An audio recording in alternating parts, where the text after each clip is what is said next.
Olá pessoal, bom dia, são 10 horas da manhã. Eu fui provocado por alguns alunos, estudantes de teologia com os quais eu convivi ao longo do tempo, nas salas de aula, nas faculdades de teologia por onde passei, nos cursos, com as pessoas com as quais eu encontrei. E me convidaram para a gente fazer hoje um bate-papo sobre teologia nesse tempo de pandemia, nesse tempo de isolamento social. Nós estamos começando, já temos aqui 3, 4, 5 pessoas online. Eu quero pedir desculpas a vocês porque eu não conheço bem essa ferramenta, nunca fiz uma live e talvez eu tenha dificuldade aqui de administrar essa ferramenta.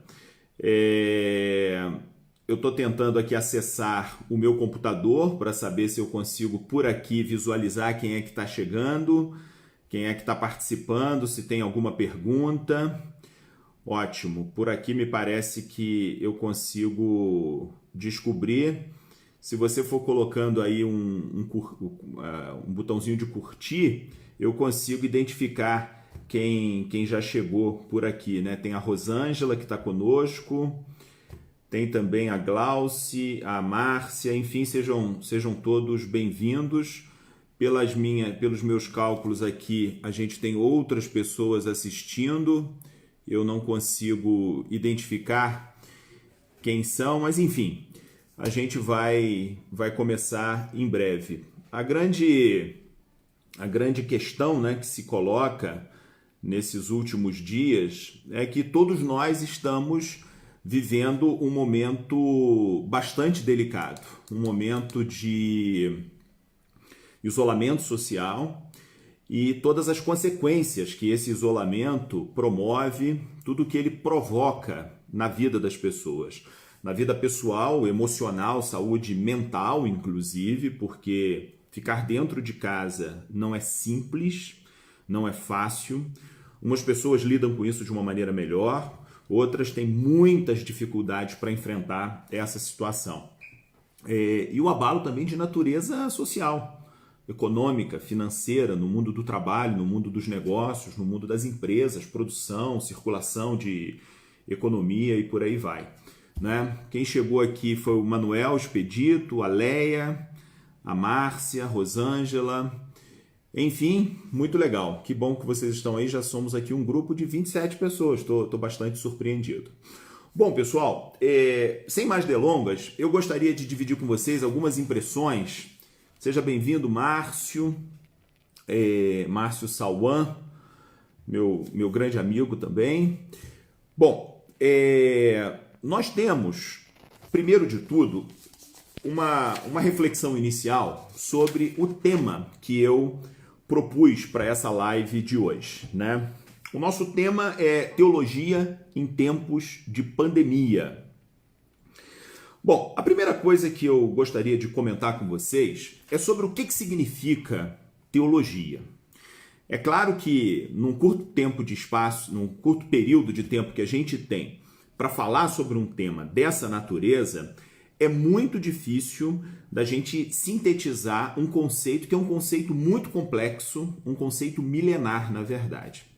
Mas eu queria tratar aqui de teologia de uma forma bastante objetiva. Em primeiro lugar, teologia diferente do que é religião, não é?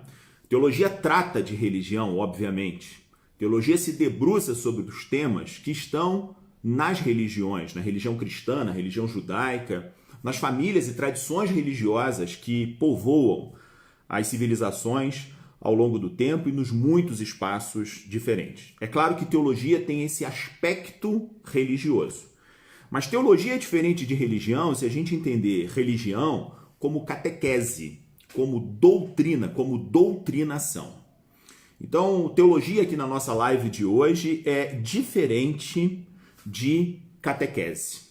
Nós estamos entendendo teologia como um discurso, como um conjunto de ideias, como um conjunto de reflexões, de ponderações que se alimentam das mais diferentes ciências, ciências humanas, ciências da natureza, ciências exatas, inclusive, ciências da linguagem, da história, do direito, da psicologia.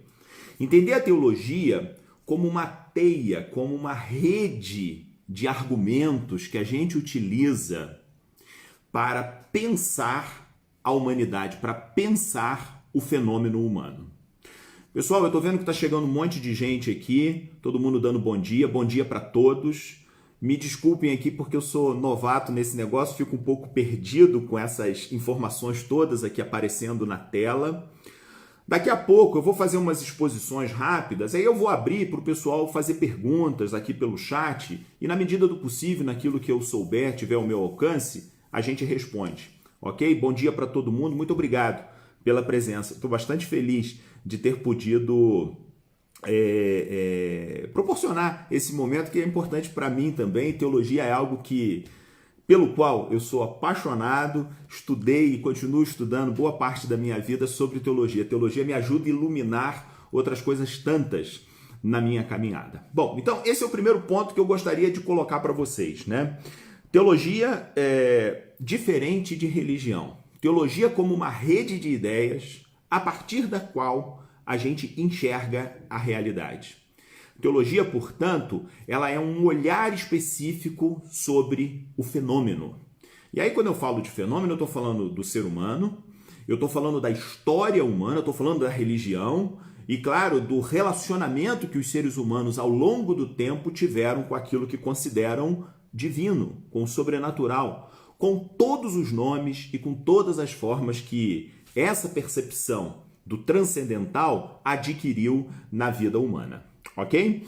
Então, teologia vista dessa forma. Eu gosto muito de uma definição também, que é aquela que fala de teologia como uma atualização da fé.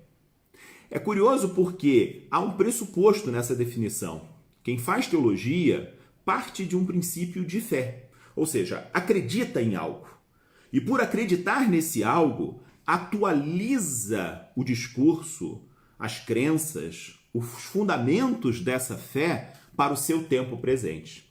Nesse sentido, a teologia é uma espécie de, ela como um todo, uma hermenêutica, ou seja, de colocar a fé que existe no coração de alguém como algo presente na vida concreta atual, nesse tempo, nessa situação.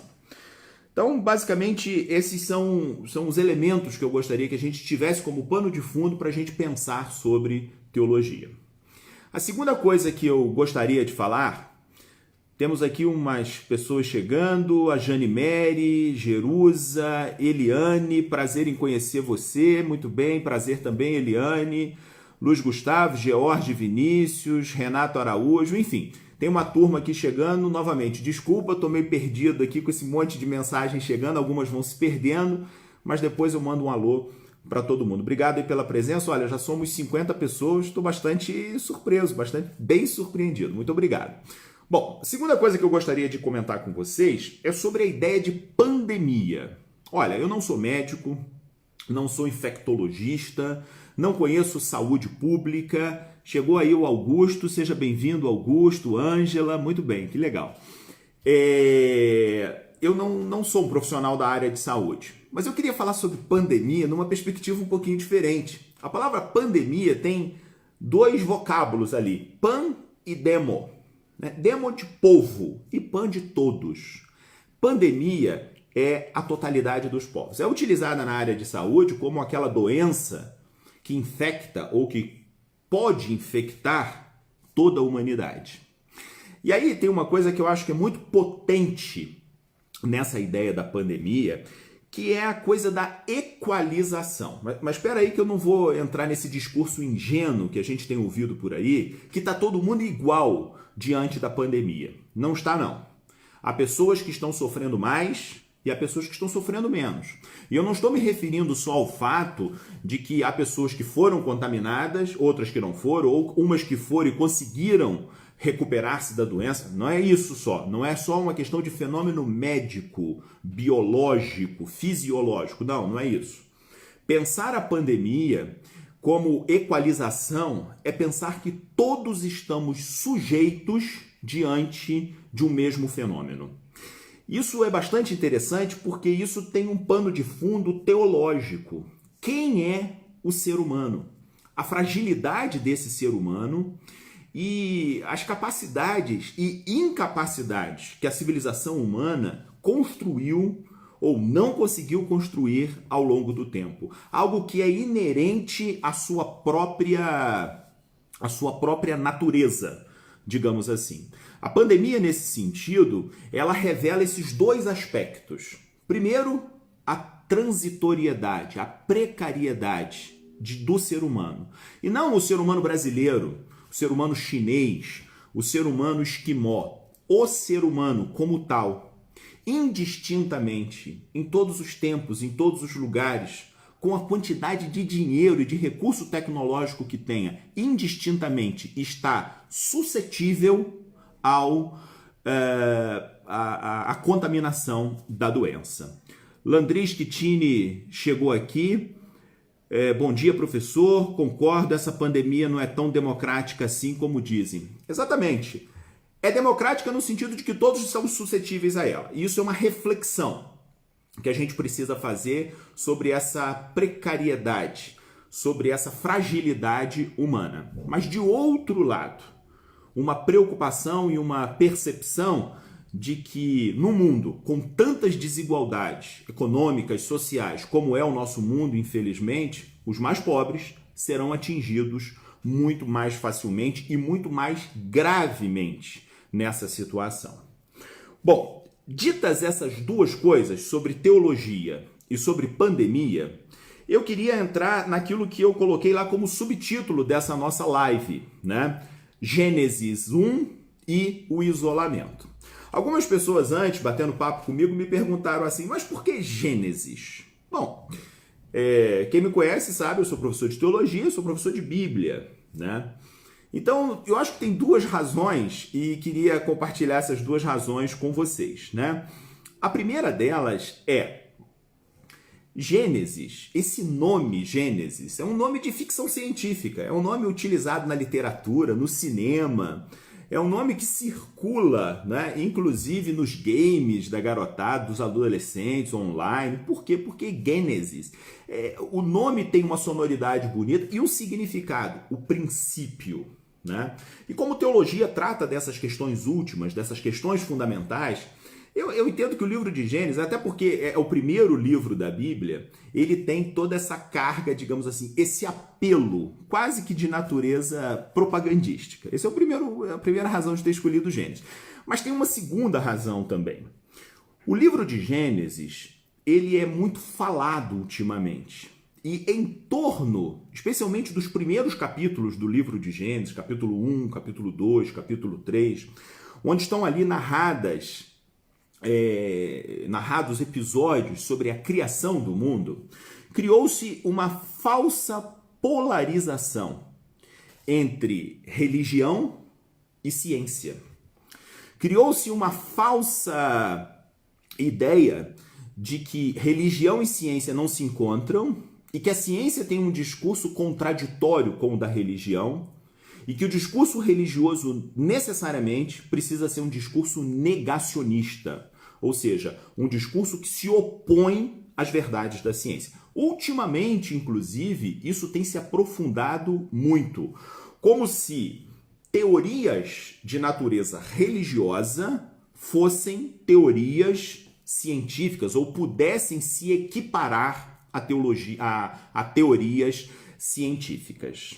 Bom, está chegando aqui conosco o Samuel. Samuel fala aqui, situações extremas assim mostram o melhor e o pior das pessoas. Não há como haver democracia nessa situação. Pois é isso, né?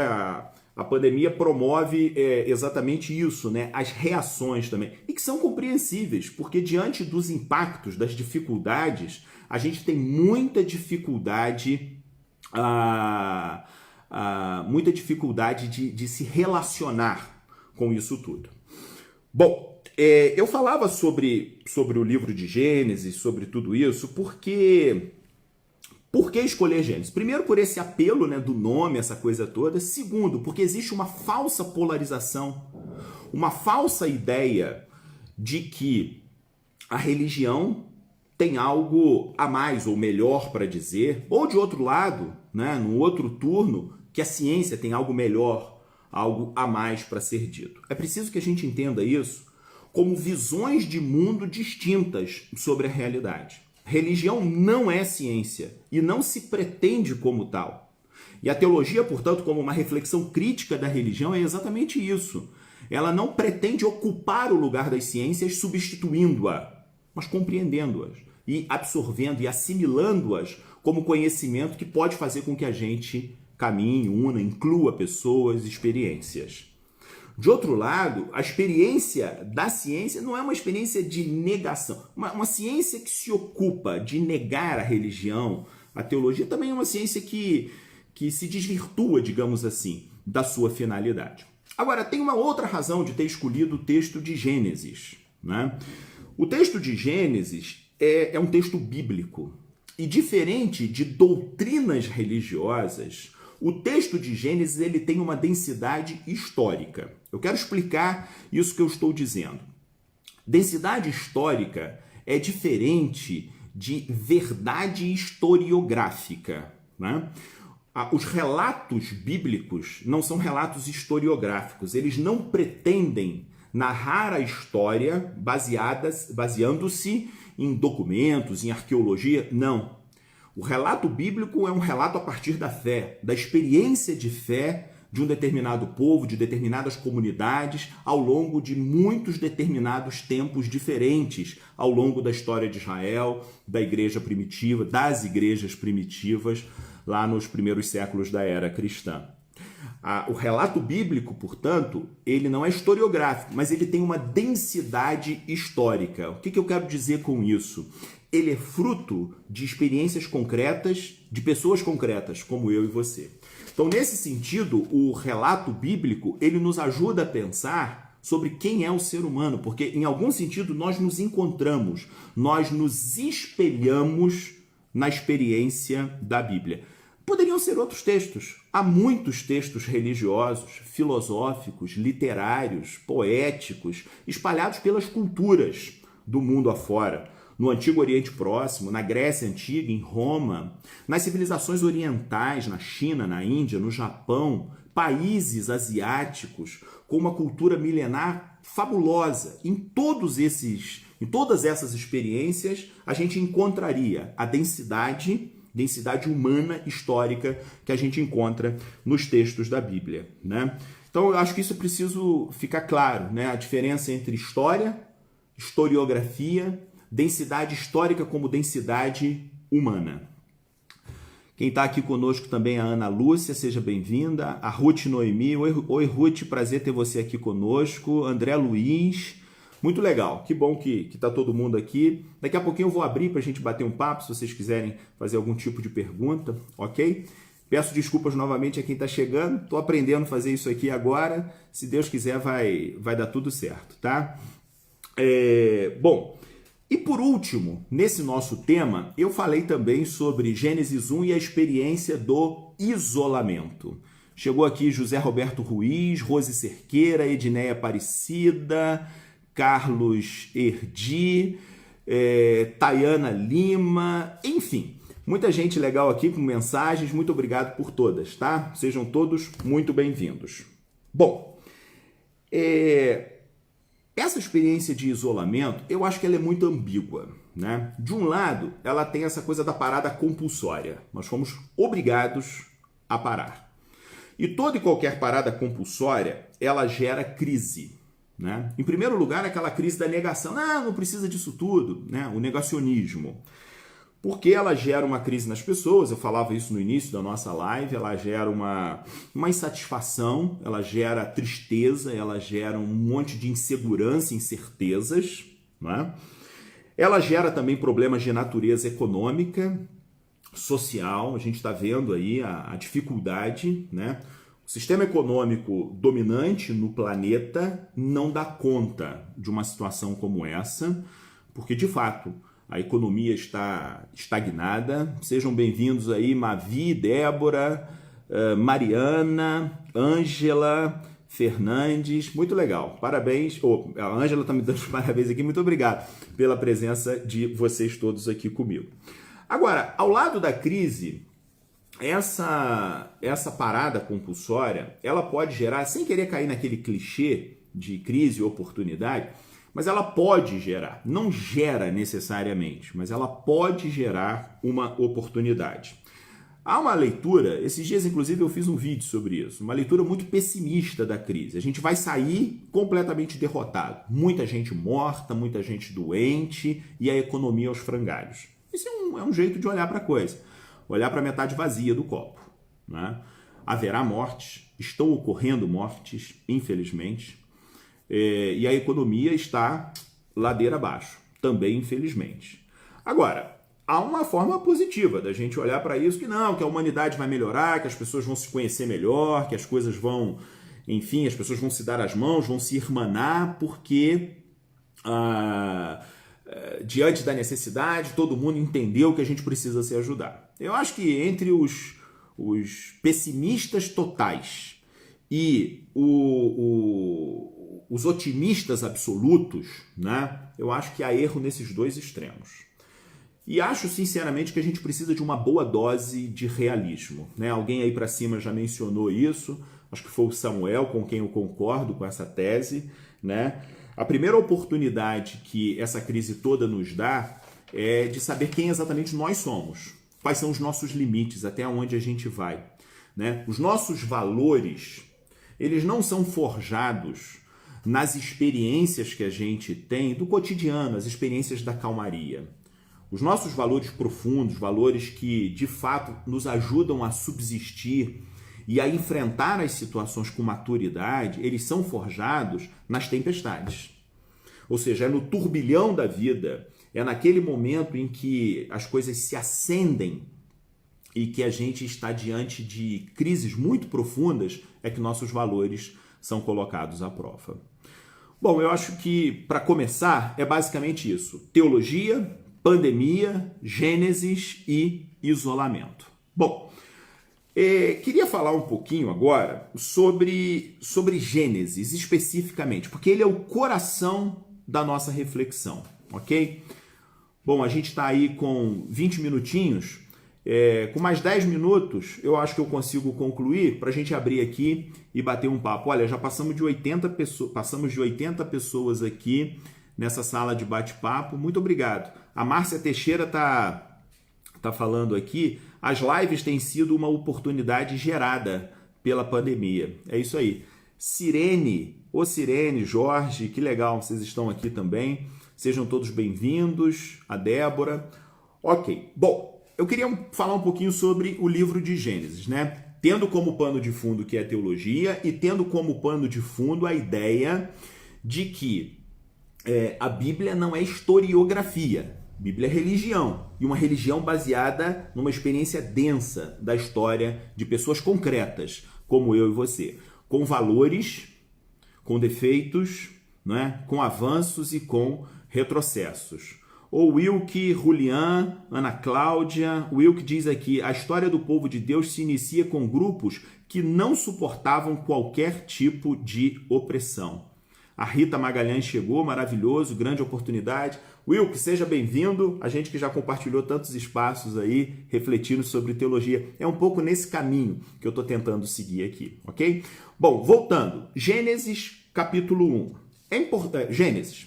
É importante que a gente entenda que lá no livro de Gênesis existem dois relatos sobre a criação. O leigo, quando olha para esses textos, acha que é um texto só, mas na verdade são dois. Primeiro a gente tem o texto de Gênesis 1, que é aquele que fala da criação do mundo em 7 dias, e no 7º dia descansou, que é esse texto que a gente gostaria de se debruçar sobre ele hoje. E há um segundo texto que emenda nesse primeiro, que é Gênesis 2 e Gênesis 3, que relata o jardim do Éden. Adão, Eva, a história da serpente e todos aqueles episódios que a gente também, pela cultura popular, pelos conhecimentos que vão sendo transmitidos, a gente passa de geração em geração. Mas há dois textos, basicamente. Sabe o que isso significa? Que o tema da criação foi um tema repisado, foi um tema voltado várias vezes na história de Israel. Os povos originários que começaram a se preocupar com a ideia da criação tiveram relatos muito semelhantes, inclusive. Se a gente visitar culturas orais dos indígenas aqui das Américas, se a gente for lá no Extremo Oriente, se a gente for no norte da Europa, na África, há muitas culturas com relatos muito semelhantes. Porque, de fato, os problemas dessas culturas são problemas muito semelhantes, porque são os problemas humanos, fundamentalmente. Bom, na Bíblia nós temos pelo menos 2 relatos distintos de momentos também diferentes. Esse é o primeiro ponto, só para a gente entender que a coisa não é tão simples. E se há 2 relatos, e 2 relatos que tratam da coisa de maneira diferente, é porque eles não querem ser ciência. Segundo ponto que eu gostaria de observar com vocês, que eu já falei antes, é que há essa falsa oposição. Eu falava da falsa oposição entre religião e ciência, entre teologia e ciência, e aqui nesse caso específico de Gênesis 1, uma falsa oposição entre criacionismo e evolucionismo. Essa é uma falsa oposição. Criacionismo não é teoria científica. Criacionismo não existe como tal no estatuto das ciências, da biologia, da antropologia, da história. Não há. Criacionismo é inclusive um termo que sequer pertence ao ambiente da ciência, não pertence, muito menos ao ambiente da teologia. A teologia dos finais do século XIX, século XX, início do século XXI, essa teologia não fala de criacionismo, fala de criação. Criação é diferente. Criação é uma afirmação de fé. É a afirmação de que tudo o que existe foi criado por Deus. Eu sei, tem gente que não acredita nisso, não tem problema nenhum, não há nenhum pecado nisso. Mas para os que creem, e entendendo teologia lá como atualização da revelação, a partir da fé daqueles que creem, criação é isso. Criação é um gesto daqueles, ou melhor, o discurso da criação é a afirmação daqueles que creem que o que há porque fora criado por Deus. Quem chegou aqui agora foi a Lilian Sauan, foi também chegaram também o Vinícius de Moraes, ótimo link do Gênesis com a nossa realidade.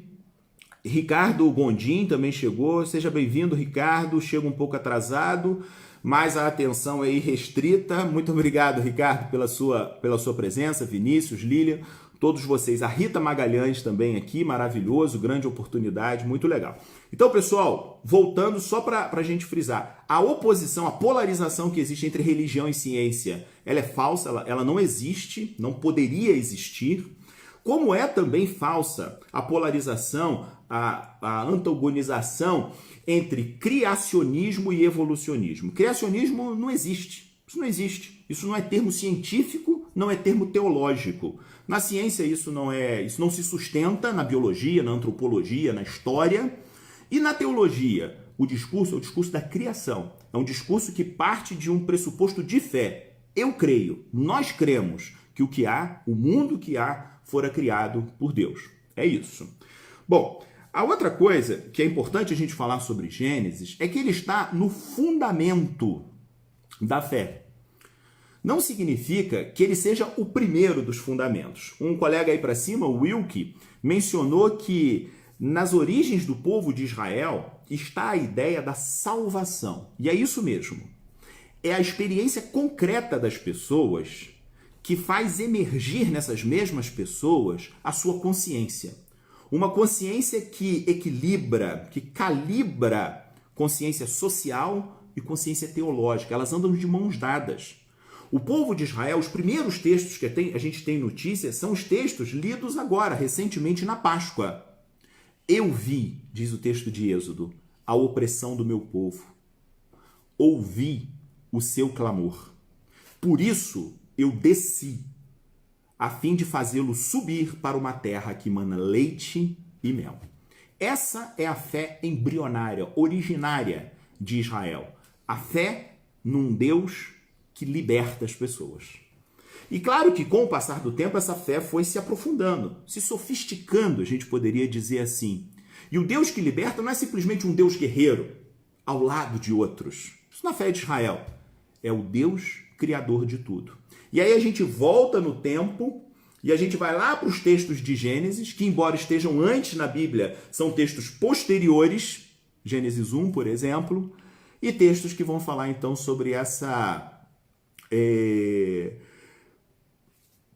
sobre o fundamento da fé, está não só na experiência da libertação, mas como da experiência da fundação. Estamos todos indistintamente fundados, criados em Deus. Bom, isso tem repercussões, né? Repercussões por quê? Porque uma pessoa desavisada poderia dizer assim, puxa, mas esse texto é um texto de uma religião específica. E uma religião que está dizendo que o seu Deus criou todas as coisas que existem. É verdade, a gente corre o risco disso. E há determinadas leituras que são feitas a partir de Gênesis que são muito perigosas, porque elas tratam exatamente disso. Para isso, eu gostaria de sugerir, para quem gosta, nada de novo, textos muito antigos, mas que eu acho que podem ajudar bastante. A gente tem aqui um livrinho do saudoso professor Milton Schwantz, Projetos de Esperança, Meditações sobre Gênesis 1 a 11. Nesse texto, ele é pequeniníssimo, mas é um texto maravilhoso. Ele mostra o seguinte, quando é que Gênesis 1 foi escrito? Olha que coisa curiosa. Gênesis 1 foi escrito quando o povo de Israel estava oprimido, escravizado na Babilônia, século VI a.C. aproximadamente. A Babilônia era a grande potência econômica daquele momento histórico. Babilônia era, portanto, o centro das atenções culturais, econômicas e, por que não, religiosas. A Babilônia era a grande propaganda daquele mundo. A Babilônia era o tempo em que, o lugar, digamos assim, para o qual afluíam todas as atenções. E na Babilônia havia lá suas divindades, o Sol e a Lua. Aquele povo pequeno, pobre, fraco e numa condição de absoluta vulnerabilidade, que era o povo de Israel, começou a escrever textos, despretensiosamente a escrever textos. E um texto que nasceu foi o texto de Gênesis 1, diz aqui o professor Milton Schwantz sobre o livro de Gênesis. E olha que coisa curiosa, porque o que foi criado em Gênesis 1? Tudo foi criado, mas há uma ordem nessa criação. Não vou falar dos detalhes, mas só para a gente ficar em um ponto. Primeiro, foi criada a luz. Só por isso, a gente já vê que não é um texto de natureza científica, porque a nossa luz provém do Sol. E não, primeiro foi criada a luz. Porque lá na fé daquela gente que escravizava, o Sol era Deus porque era ele quem produzia, promovia e outorgava a luz. Israel vira isso de cabeça para baixo e diz nada disso. Foi o nosso Deus que criou a luz. E só depois, no quarto dia da criação, é interessante que de um grupo de 7, o primeiro dia é uma ponta, o quarto dia é exatamente o meio. Foi ali que ele criou o Sol e a Lua. E não deu nem nome, inclusive. No texto de Gênesis 1 está escrito assim, criou um luminar para governar o dia e um luminar para governar a noite. Isso é fantástico porque há uma relativização. Coloca-se a natureza como natureza. Novamente, com respeito às religiões e aos religiosos que pensam diferente. Mas circunscrevendo esse texto a um momento histórico específico em que uma determinada população estava numa situação de vulnerabilidade, de hipossuficiência e de violência, esse texto ganha uma fantástica projeção, porque ele fala da libertação, do clamor, do grito de reclamação de uma determinada população. E aí é tão bonito porque se no primeiro dia criou a luz, no quarto dia criou luminares, sem dar nomes, porque dar nome seria confessar a divindade daquele que oprime. No sétimo dia, ele descansou. Descansou tão profundamente que isso se instituiu como um valor para aquele povo. Dizem os especialistas, historiadores, que o descanso dos escravos na Babilônia acontecia só ao final de cada ciclo lunar, portanto a cada 28 dias, uma vez por mês. Quando o autor bíblico, a autora, os autoras bíblicos, colocam a necessidade do descanso do sábado como algo feito pelo próprio Criador, o texto da Bíblia está dizendo assim: todos nós merecemos descansar. Está dizendo mais um pouco. Está dizendo, todos nós temos o direito de relativizar o trabalho, a economia. E aí o sábado, eu citei num vídeo que fiz alguns dias atrás, esse livrinho aqui que eu achei, o Silvio está aqui, tem relação com o hino da criação dos babilônicos também? Tem relação, exatamente. Silvio disse que o livro estava aqui na minha estante e de fato está, Silvio, acabei de achá-lo, o Shabá, né? O valor do sábado. O sábado, porque aí a gente entra em alguns outros pontos que eu vou terminar falando sobre esses pontos. Bom, rapidamente, o que é que esse texto de Gênesis 1 nos ajuda a pensar? Em primeiro lugar, Deus é criador de tudo, o homem é criatura. Eu acho que há determinados posicionamentos ultimamente que nos colocam como senhores da história, como senhores de tudo. Isso ajuda muito pouco. Olha, pessoal, que legal, estamos chegando aí a 100 pessoas na nossa live. Puxa, estou bastante surpreendido. Acho que eu vou investir nesse caminho aqui, porque vale a pena. E, de fato, o tema da teologia é algo que me seduz, que me dá muito prazer, que me dá muita alegria. Muito obrigado a todo mundo, tá? Que está aí assistindo. Fico muito feliz. A Fátima acabou de chegar aqui, o Glaucio. Muito legal, muito legal. Bom, concluindo aqui.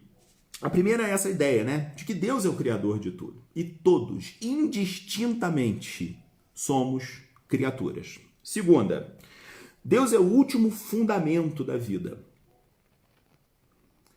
Essa ideia, ela faz com que a gente relativize todo e qualquer poder que, de alguma maneira, torne o ser humano menos humano. Terceiro, a criação, ela é um gesto livre de Deus. E um gesto que precede ao próprio ser humano. Tudo foi criado antes que o ser humano existisse. Pessoal, é importante a gente olhar um pouco para o tamanho pequenininho que nós somos nisso tudo. Talvez por causa da nossa inteligência, talvez porque tenha sido nós, né? Temos sido nós que escrevemos a Bíblia, que escrevemos a filosofia, que conseguimos pisar na lua, que conseguimos fazer transplante de coração, de fígado, que conseguimos desenvolver vacinas, e se Deus quiser, daqui a pouco a gente vai conseguir a do coronavírus também. Talvez a gente acabe olhando para a gente como se a gente fosse demais, mas não. A gente é muito pequenininho. Tem até um detalhezinho lá no texto de Gênesis 1, eu não queria criar muita polêmica aqui, mas que é: façamos o homem à nossa imagem. Tem 1000 caminhos para interpretar isso. Mas vale a pena, vai lá e lê o texto, porque nesse texto talvez a gente tenha algumas pistas sobre com quem Deus está falando, né? Nós somos a imagem de quem? Além da imagem de Deus. Isso nos ajuda a pensar bastante no nosso tamanho, que não é esse todo que a gente supõe. A criação, o mundo, é algo completamente aberto, né? Está em completa transformação. E, por fim, a questão do tempo. A criação obedeceu um tempo, primeiro dia, segundo dia, terceiro dia, repetindo. Isso não tem nada a ver com ciência. Isso é relato, isso é metáfora, isso é literatura.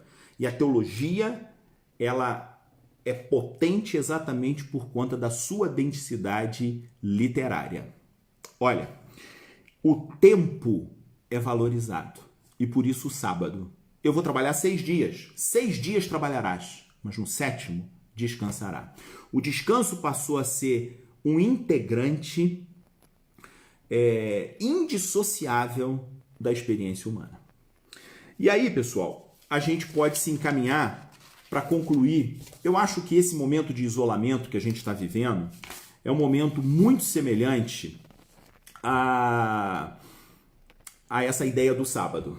E aí eu queria falar algumas coisas rápidas, né? O sábado, ele traz a ideia de santificação do tempo. Santificação no sentido de separação. Ou seja, o tempo é o que a gente tem de precioso. Eu não sei quando é que a minha vida termina. E eu preciso viver cada dia responsavelmente, valorizando e santificando e separando cada minutinho do meu tempo. E separar um tempo para abdicar do trabalho, por exemplo, isso é transformador, isso é revolucionário. Porque numa sociedade que só fala em dinheiro, em trabalho, em produção, em consumo, que transforma as pessoas na medida da sua produtividade ou da sua capacidade de consumo, isso é profundamente transformador. Ou seja, há que parar, puxar o freio de mão e aproveitar o dia. É o carpe diem, não é? Aproveitar a vida porque o tempus fugit. Bom, relativizar o trabalho, promover uma autoexistência. Eu não sei se essa expressão existe exatamente assim, mas eu quero propô-la, né? A nossa existência, ela está muito em função dos outros, em função da televisão, em função das redes sociais, em função do que o outro diz, do que o outro pensa, do que o outro espera. O sábado nos ajuda a pensar, as situações de isolamento, de parada, nos ajudam a pensar em quem nós somos. Quem nós somos, autoconhecimento, autoexistência. Agora, há um perigo no sábado, como em tudo na religião e na vida, que é a absolutização do sábado.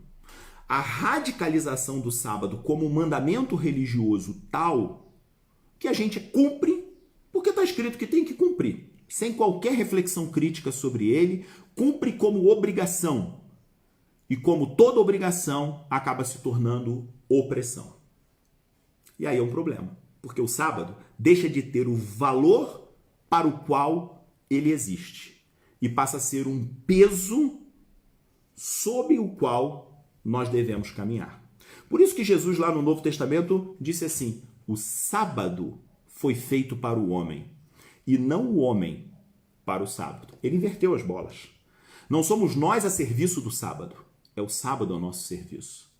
É a experiência do descanso, é a experiência do isolamento como algo que pode promover a vida. Eu sei, o isolamento social a que estamos submetidos todos, e com razão nesse momento, não se equipara a um sábado, a uma parada eventual ao longo e no ritmo das semanas. Mas a gente pode fazer uma relação e tentar tirar dessa experiência algo que nos ajude a nos conhecermos melhor, a respeitarmos mais as pessoas e entendermos as fragilidades nas quais nós estamos vivendo. O sábado é também um reclame social. Lá em Gênesis 1, parar no sábado era dizer para os babilônicos: a gente não aceita parar somente a cada 28 dias. Nós vamos parar a cada sábado. Isso é muito potente. E hoje, se a gente precisa parar no isolamento social, isso tem a ver com o descanso no sétimo dia, com a relativização do trabalho, tem a ver com tudo isso, mas tem a ver com uma dimensão política da teologia. O sábado é algo político nesse aspecto, porque ele questiona a infraestrutura da nossa sociedade. Que negócio é esse? A gente trabalha tanto de sol a sol. A gente sacode, como diz a música do Chico Buarque, no trem até a central, todos os dias.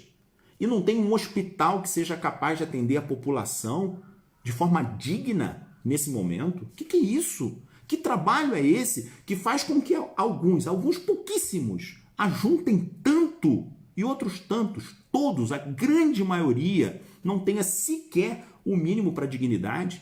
Que trabalho é esse? Esse trabalho precisa ser relativizado, precisa ser profundamente relativizado. E aí o sábado ganha um sentido completamente novo. O isolamento ganha um sentido de natureza política. A ausência pode falar de maneira muito profunda, muito alta, como às vezes o silêncio. Há silêncios que falam muito mais do que livros, do que enciclopédias inteiras. e pensar nessa coisa. Afinal de contas, se a gente está parado e tem tanto dinheiro acumulado nesse mundo, a quem pertence tudo isso? O texto de Gênesis 1 é categórico. Deus é o criador de tudo. E se tudo pertence a Deus, tudo precisa ser partilhado. O sábado, ele tem exatamente essa dimensão. A fé na criação e a defesa do sábado, juntas, têm esse posicionamento. Ou seja, tudo pertence a Deus. Mas se está nas mãos de uns em detrimento dos outros tantos, isso tem um nome. Na minha religião, chama-se pecado. Em outras religiões tem outros nomes, outros tantos nomes. Mas quaisquer nomes que sejam, são injustificáveis. Eu diria quase que imperdoáveis. A gente precisa romper com essa lógica. E óbvio, uma política de inclusão. Eu estou vendo aqui a amiga Ana Cláudia, profissional que trabalha tanto com inclusão, educação especial. E eu falo de inclusão, Ana Cláudia, pensando um pouco na sua experiência, mas falo também pensando na experiência da humanidade como um todo. Quem está dentro e quem está fora. Né? O que é o lado de dentro e o que é o lado de fora. A gente precisa, sinceramente, olhar para isso com toda honestidade. Pessoal, eu vou terminando aqui, ok? Teologia é um olhar. A ciência tem um olhar, mas a teologia tem o seu olhar também. E de mãos dadas, teologia e ciência podem avançar muito. A pandemia é um nivelamento, sim. Está todo mundo no mesmo barco. Mas cuidado, para a gente não ser ingênuo e acabar justificando, legitimando o absurdo que é o abismo social que separa uns poucos das multidões que existem nesse mundo. A Bíblia, a gente precisa usá-la por conta da sua densidade histórica, da sua densidade social. A gente precisa ler a Bíblia não como um manual de instrução. Agora eu vou fazer isso, agora eu vou fazer aquilo. E está aqui na Bíblia, isso aconteceu. Não, não é isso. Ler a Bíblia como experiência de gente que experimentou situações como as nossas. Com as suas limitações do seu tempo, com a falta de conhecimento científico, filosófico, enfim, com tantas lacunas que havia naquele momento. Mas gente que pensou, e gente que tinha coração, sentimento, que tinha a capacidade cognitiva que nós temos. É importante olhar para a Bíblia sob essa perspectiva. O isolamento traz consigo duas realidades. De um lado, o caos, e de outro lado, o cosmos. Cosmos é ordem. Por isso que a gente usa produtos de cosmética para colocar as coisas em ordem, né? Ricardo Gondim está aqui me perguntando o que são ou podem ser imagem e semelhança. Vamos voltar a isso, Ricardo? Vou só concluir aqui e a gente volta a esse ponto. Muito legal. E por último, a ideia do Shabá, né? O isolamento como caos e cosmos ao mesmo tempo, e o Shabá, a alegria, né? A felicidade, o encontro com esse momento que, para ter alegria, a gente precisa relativizar tudo. Relativizar tudo. Relativizar o trabalho, relativizar o dinheiro e, sobretudo, criticar, questionar por que há tantas diferenças como as que há no mundo atual. Pessoal, é isso. Muito obrigado. Eu tinha pensado da gente falar em torno de 45 minutos, foi mais ou menos o tempo que eu consegui.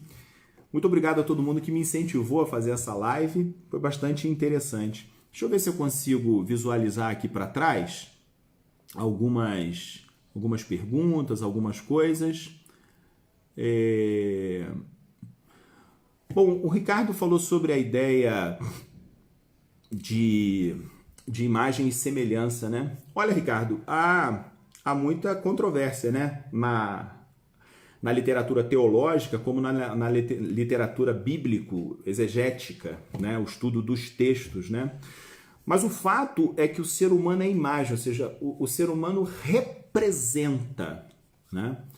Há filósofos mais recentes, né, mais contemporâneos, que fazem inclusive o inverso disso, né? Deus como a imagem do ser humano. Mas sem adentrar em toda essa polêmica, o fato que há entre seres humanos e a sua divindade uma relação de simbiose, uma relação de identificação. Ser imagem e ser semelhança é, ao mesmo tempo, pertencer a essa ordem de coisas e, nessa ordem de coisas, assumir responsabilidades a respeito delas, né? Tem alguém aqui, a Jana. Já adianto que vamos precisar da live 2, 3. Ok, tomara que a gente consiga, né? Olha, tem aqui também conosco, deixa eu ver aqui, passou. Gente, eu sou um fracasso com esse negócio aqui. Márcia, obrigado por compartilhar. Felipe Aste, Ricardo, como você bem citou, existem pensadores como Zizek, que acreditam que a pandemia pode ser uma oportunidade de reinvenção de nossos modos de se relacionar. Outros apontam... Peraí, Felipe... outros apontam que o momento é de rompimento dos laços solidários e acirramento dos individualismos.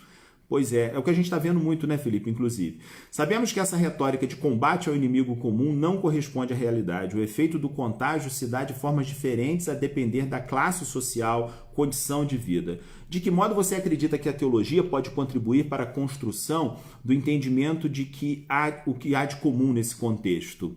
Sem que esse comum seja naturalmente comum, mas sim o que fazemos com que se torne comum para um ato político. É isso, Felipe, eu não sei se eu já te respondi, porque isso aqui passou e eu acabei não vendo, mas eu acho que é isso. Quando a teologia relativiza a sociedade e reclama em nome do que ela acredita ser a suprema força do universo, o Deus Criador, quando ela relativiza tudo e coloca tudo em pé de igualdade como fruto dessa criação, ela legitima toda e qualquer ação que busque igualdade. Igualdade política, igualdade social, igualdade de condições e coisas dessa natureza. Que é um pouco a ideia do sábado. O sábado existiu para isso, para relativizar um instrumento de opressão feita lá pelos babilônicos. Eu acho que é nessa direção, né? Silvio... Pediu Silvio para não me fazer pergunta difícil. Vamos ver aqui. O sábado, então, foi uma imposição dos judeus à necessidade de descanso? É possível fazer ponte contra esses grupos que exigem que trabalhemos nesse período necessário de isolamento? Pois é. É claro que a lei não tem força cogente, né? Ou seja, ela não obriga, mas, se não do ponto de vista moral, religioso, do ponto de vista da fé, mas ela é, do ponto de vista da cultura, uma força muito grande, sim, para a gente questionar que história é essa, né?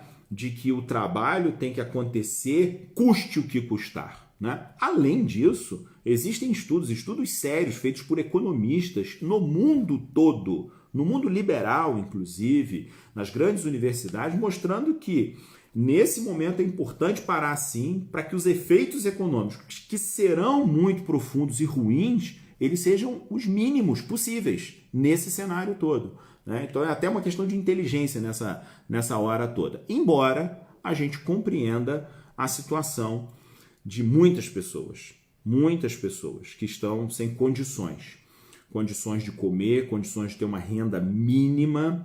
É muito importante a gente sopesar essa questão, colocar em perspectiva também essa questão. E por isso o papel dos estados, né? É a hora sim dos estados intervirem distribuindo a riqueza que não pertence a ele, Estado, pertence a nós, civilização, né?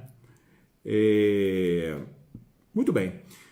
Pessoal, Maria Bethânia está aqui presente, muito obrigado.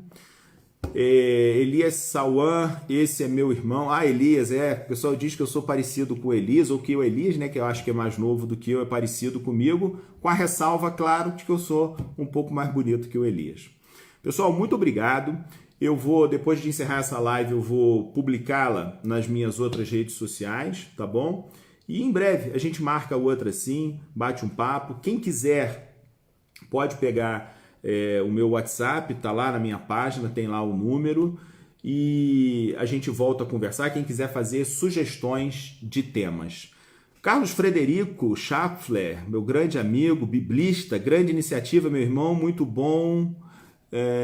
Peraí, muito bem ouvi-lo. Uma ideia para a próxima live seria o exílio e a quarentena. Exatamente, boa, muito boa, muito boa. Léo Pomposelli, professor, podemos entender que esse acontecimento está gerando um novo tempo? Tomara, Léo, tomara que esteja gerando um novo tempo e que seja um tempo bom, um tempo melhor. Eu tenho muitas dúvidas, mas tomara que seja isso. Jorge Vinícius, professor, minha pergunta. Jorge, sua pergunta, de que forma se aplica a ideia do antropomorfismo nesse conceito? Bom, não sei se eu vou te responder, mas toda e qualquer visão que a gente tem sobre Deus é antropomórfica, não é?